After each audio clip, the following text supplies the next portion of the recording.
no pressure on this response, right? But say you're in a crowd full of lay people, and you had your attention span for 10, 15 seconds. Like, what is a civil engineer? Like, what is a civil engineer? If you had to just bite size it. I still haven't figured out how to do that, how to encapsulate it. Because it's so broad, there are so many different things. Whether it's structural engineer or wastewater engineer or geotechnical engineer, or our company has an entertainment engineering group. They're different. It's hard to be able to put all of that together. Again, and encapsulate it in one magic moment of what is it that civil engineering is, and even infrastructure. It's a buzzword that's people kind of have an idea of what infrastructure is, but it really is hard to explain that we're the builders and the facilitators, and we're of civilization. And building on that, so here's a question: is this too pompous or not? I don't want to put words in his mouth, but the department head at RPI, Chris Letchford, introduced a phrase or a thought that I didn't quite think of before, where he says we basically make the first world living possible. Is that too pompous? Is that taking too big of a bow?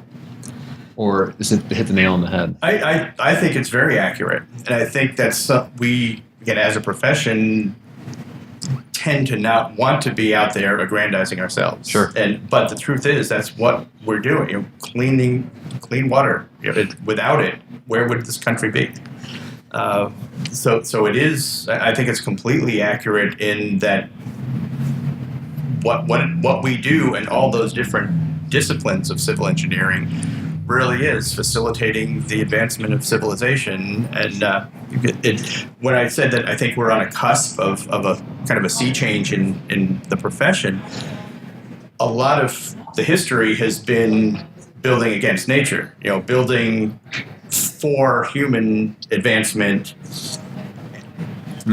in the face of obstacles like, stopping a river in its tracks or crossing blasting the mountains to get through. What I see now is a lot more of working with nature.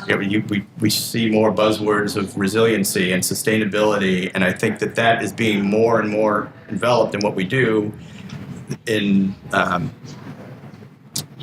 the sense of still advancing what we as a civilization, as humans, are looking to do, but at the same time, not so much against nature, but more with nature. And how do we, if we're building waterfronts, how do we do it not so much to protect everything from tides in the oceans, but recognizing that they're there, and how do we live with it, and what risks go along with that as well. And I think that's a huge part of what we're, as civil engineering, going to be expected to understand is risk management and risk tolerance, and working with communities so that when a decision is made, that at some point in the future, when some place eventually is going to have a catastrophe, who made that decision and what was the basis for it? And there was a level of risk that was accepted, and being able to defend that, I think that's a big part of where the civil engineer needs to be now in